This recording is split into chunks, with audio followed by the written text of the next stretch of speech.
In the previous couple episodes, I coated my shop floor, installed my lights, and I moved the Land Cruiser into the shop. And today, I'm finally moving all my tools into the shop and getting back to Land Cruiser stuff. Stay tuned.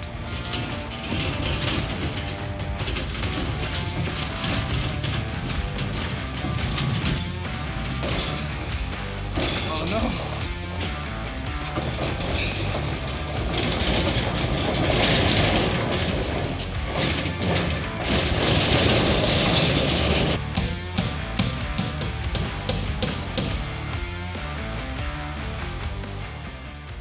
All right, guys, well, we are back, and today is the first day we're working in the shop for real. So you saw in those previous clips that we were moving everything into the garage. We got the Land Cruiser in here. I just built that workbench last week out of some 2x4s, 4x4s, and 2x6s. Saw a really good video on this, and I was able to build a nice bench.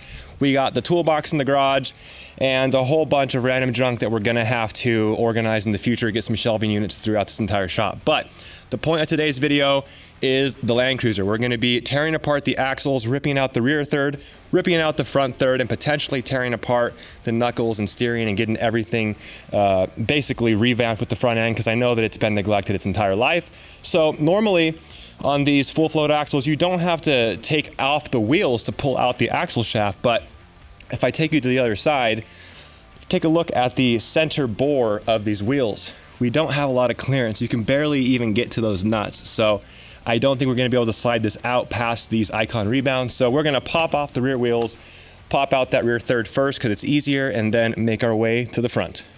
So if you guys follow the Instagram, you know that I picked up a Super Duty recently. It's a 2020 Ford F350 with the 7.3 Godzilla. I know it's gas, but I don't need a diesel, I wanted gas. And just curious if you guys would be interested in content for that too, or if you're only here for the Toyota stuff, but kind of want to make some videos on that truck. Also have a dirt bike, kind of want to make some riding videos, so let me know if that's something you'd be interested in.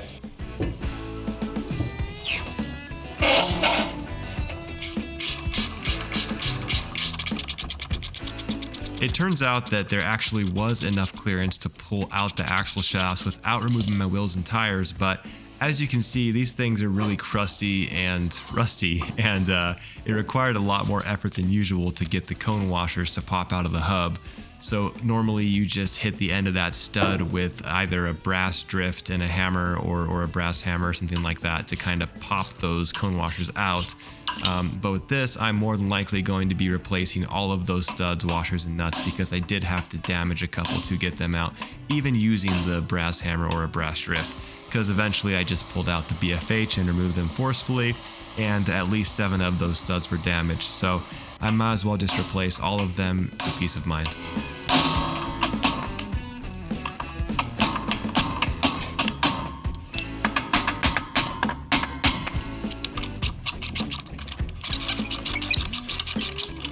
Well, these cone washers were a little bit harder to get out than what I'm used to, and we're gonna have to replace most of these studs.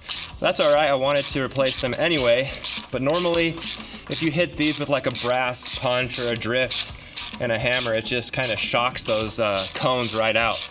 But these are all like heavily corroded to the stud and the hub, and they just weren't wanting to come out. But as you can see, hopefully the camera focuses right here, this little cone washer sits inside of this little bore right here, and it kind of locks this into that so that you kind of have to hit that with the hammer to shock it to get it out.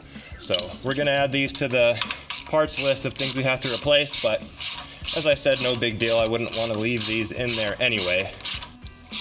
Here I'm using a spare bolt to push against the hub and drive the axle out, and I think it's an M8 by 1.25. Don't quote me on that, but it's the same exact thread pitch as the actual hub studs. And I'm doing this because it has dowel pins to hold it to the hub, and I'm not going to be able to just remove it by hand. It was easier for me to take out the passenger side as compared to the driver's side, because on this side, the driver's side, I found that one of the dowel pins was in the hub while the other one was stuck in the axle flange, which kind of made it more difficult to remove it because it was kind of coming out cockeyed. Now this isn't really a big deal, I'll probably just toss it back together the exact same way, as the dowel pins are still doing their job regardless of where they are in the hub or on the axle.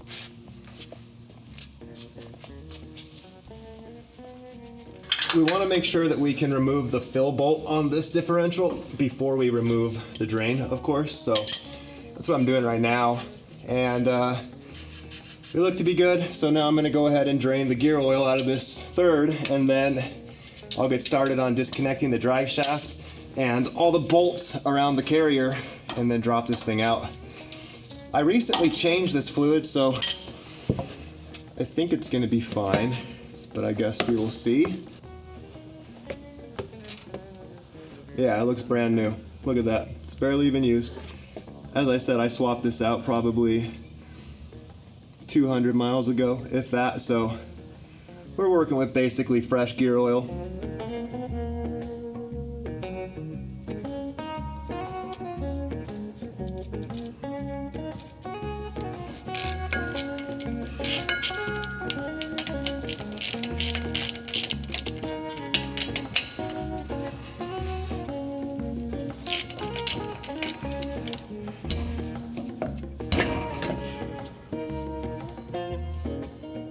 All right, we're just about ready to pull this diff off. Just gotta loosen all of the bolts that hold the carrier on.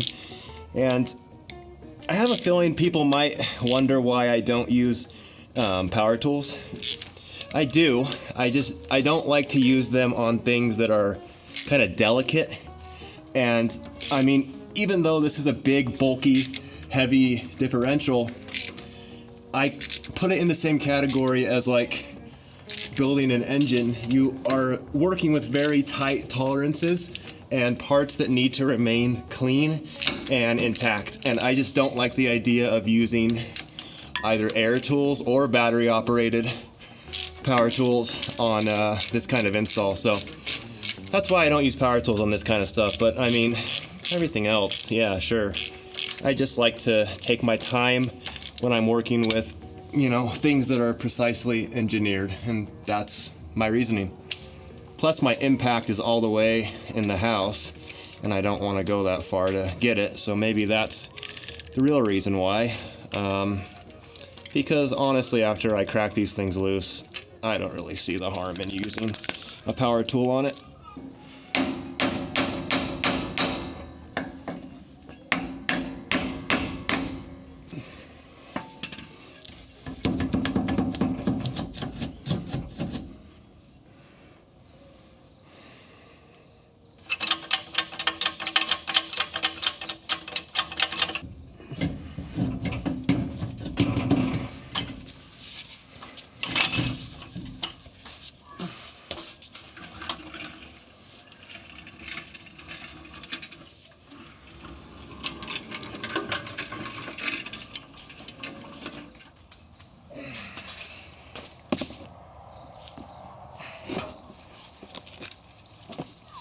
Well, as you guys saw, we got the third member pulled out of there, no issue. Spilled a little bit of gear oil on the floor, but that's why we laid down the Ghost Shield in the previous video. As you can see there, I scrubbed it up with some degreaser and some soapy water, and nothing penetrated into the concrete, so that Ghost Shield's doing a really good job. Now, let me show you how good of condition this ring and pinion is in. It's kind of shocking. Now you can see we have some factory gear marking paint right here still, and I don't know if you can see this. I'm going to try to show you, but look at the backlash. This is a tight ring and pinion. We're at about, you know, I could put a gauge on it and actually check, but the factory spec is 6 to 8 thou, and it feels like it's right there. So I'll definitely take measurements once we get this thing taken apart, well, before we take it apart, just so I have something to reference once I put the new ring and pinion in. But I mean, man, that's just, that's really impressive for a truck that has 234,000 miles. I've had some comments about like, oh, these Toyota guys say these things are so reliable, but he had to pull the engine out and he had to rebuild it. I did not have to rebuild it. It had a bad timing chain guide. I wanted to rebuild it. And the whole thing about Toyotas, why they last and why they're so reliable, is because they are underpowered and overbuilt. I mean, that's a 9.5-inch ring gear, I believe, in the Land Cruisers. And I mean, look at it. It's 234,000 miles. It's in great shape.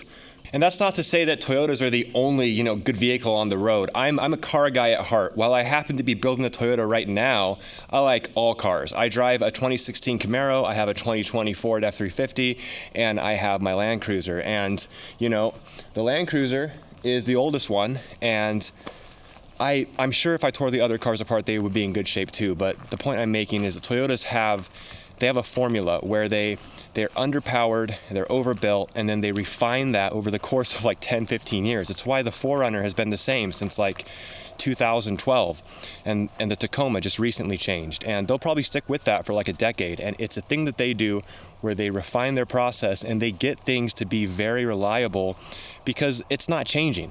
And while you don't get as much tech upgrades or power upgrades or whatnot, you do get that reliability. And unfortunately, it usually comes at the cost of being underpowered. But anyway, I just wanted to toss that out there. Thanks for listening to my rant. I will get back to this truck tomorrow and start working on the front differential.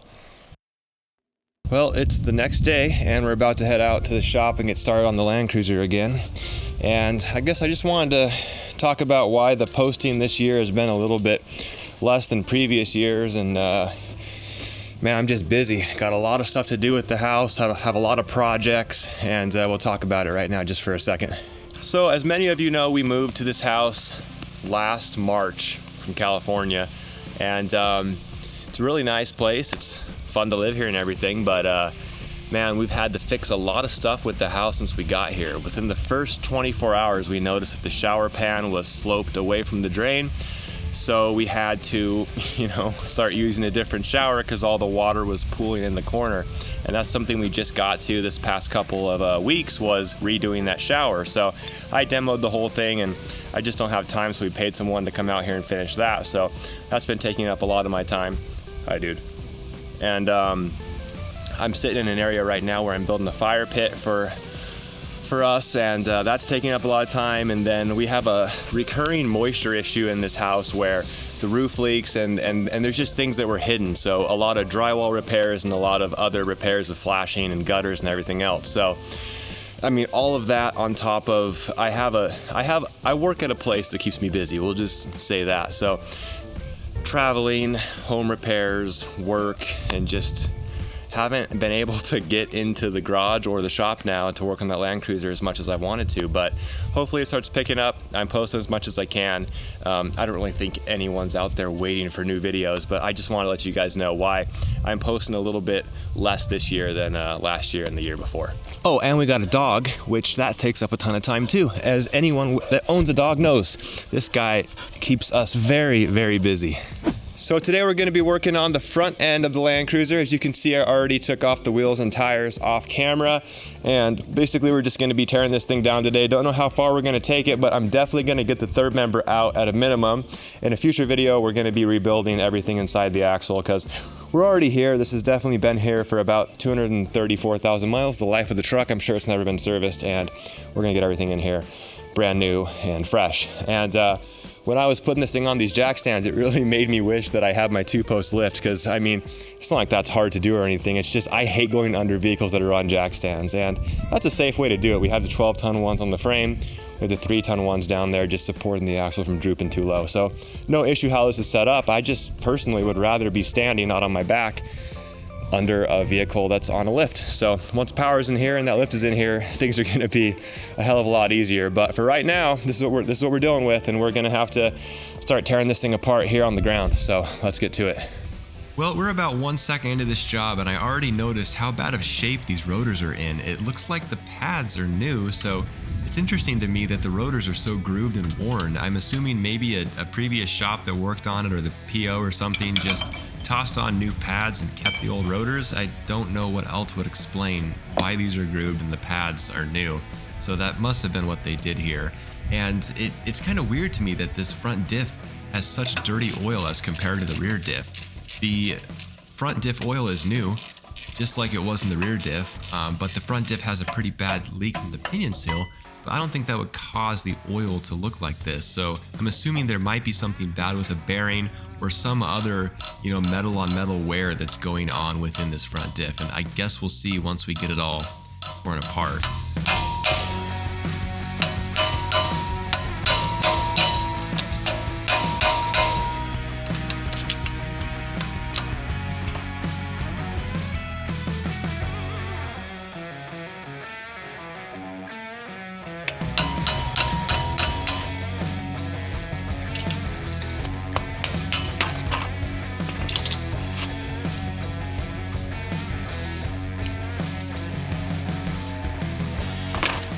this has been apart before.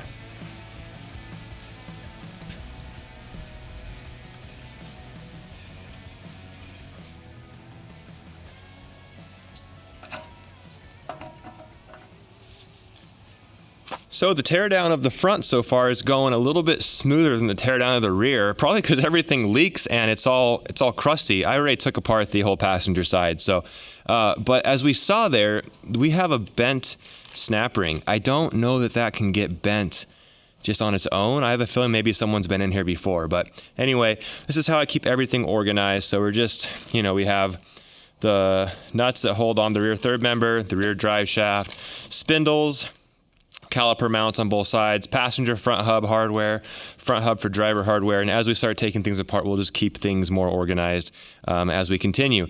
So anyway, on this side, because it has been leaking for so long, everything's kind of already lubricated, and that's why everything's coming apart pretty easy. I mean, I didn't even have to take a brass drift to these studs to get those cone washers to pop out. All I had to do is just hit the side of it with my brass hammer right here. And as you guys saw, everything just popped right off. So next, we're going to get started on taking off these nuts. This is a, like a 54 millimeter or something? I don't know the exact size. Does this even say it? I don't know what the size is. I'll put it on the screen, but that is going to take this off. There's a little locking washer we're going to pop out. We're going to replace that washer probably, and we'll check the condition of the nuts too, see if that has to be replaced. And then this whole assembly will pull off with the wheel bearings, and then we will get to the spindle. Once the spindle is off, we can rip out the axles and then disconnect the third member, or the drive shaft first, then the third member, and we'll be done. Typically when I take stuff like this apart, I start an ongoing list in my phone of all the pieces and parts that I want to replace that I've noticed are kind of worn past the point where I'd want them to be. And then I get all those things ordered. But it's been a couple years since I built a Toyota axle, and I completely forgot that from Trail Gear or from any other website that sells Toyota parts, or even specifically Land Cruiser parts, you can buy knuckle rebuild kits, and those kits come with mostly everything that we pulled off of the axle. So I'm probably gonna do that and then take all the good parts that we pull off that are still usable and toss them into the spare trail bag.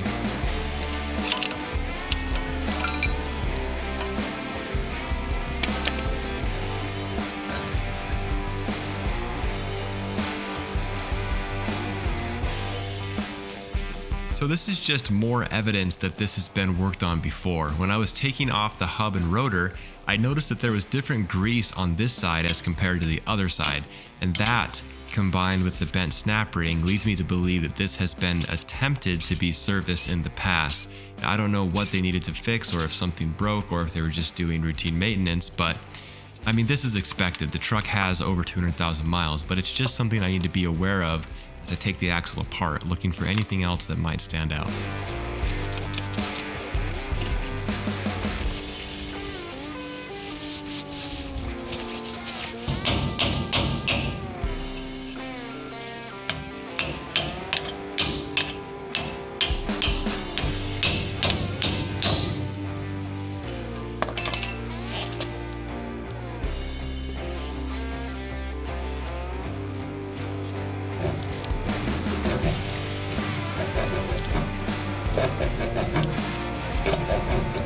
Does this have to come out? Okay, that has to come out.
Okay.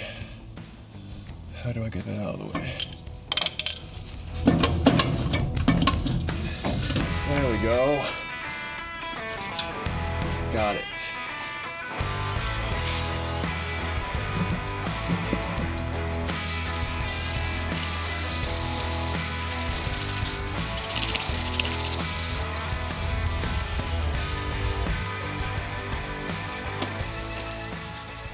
That front diff was really hard to pull out of the axle housing, but we got it out, as you can see. And have you ever seen a floor that clean after doing some axle work? The Ghost Shield, it's working pretty well. You have to clean it up after you spill stuff on it, or I notice it does kind of absorb past the sealant. But if you get it quick and you scrub it up, really does a good job on the floor. I made quite a mess in this area here, and let's see, we have, you know, little things, but yeah, you can just rub it right out of there. So, I mean, if you let oil or something sit on it, I've noticed it will eventually penetrate it, but look how clean everything is for the most part. And this is what I was going for. I wasn't going for some crazy, you know, expensive thousands of dollars worth of epoxy, which, you know, I don't know if it'd be worth it. I think this is the best solution for a working garage. So next on the list is to buy the gears and lockers or locker and then get this thing geared. I'm thinking about doing 488s, and I know that's kind of contrary to what's common with 38-inch tires, 40-inch tires, and a 1FZ. A lot of people do 529s. Now I have three reasons actually why I want to go with the 488. The first reason is with 488s, they're stronger. The second reason is with 488s and a 1FZ, it's going to be more highway tolerable. And the last reason, which some of you are going to just explode in the comments, is I think an LS swap is in this truck's future. I know I just built the 1FZ, put a ton of time into it. Somebody else will want it. And I think a 488 with an LS is going to be better than 529s. Now, as far as the lockers go, I don't know if I want to do a front locker. I've never had a front locker in previous off-roading rigs. Maybe I'm just not off-roading hard enough to need it, but I kind of want to save the money and instead spend it on a winch and then just do the rear locker. And for the locker, I'm thinking either a Harrope, I don't know how you say that, but the Harrope E-Locker or maybe an ARB Air Locker. So if you have that kind of setup, let me know how you like driving your cruiser or any similar vehicle. If you're doing 488s with big tires, and let me know what lockers you're using in yours. So that's going to wrap it up for this video, guys. Thank you so much for watching. Hit that like button if you enjoyed it. Subscribe to the channel if you're not already, and I'll catch you guys on the next one. Later.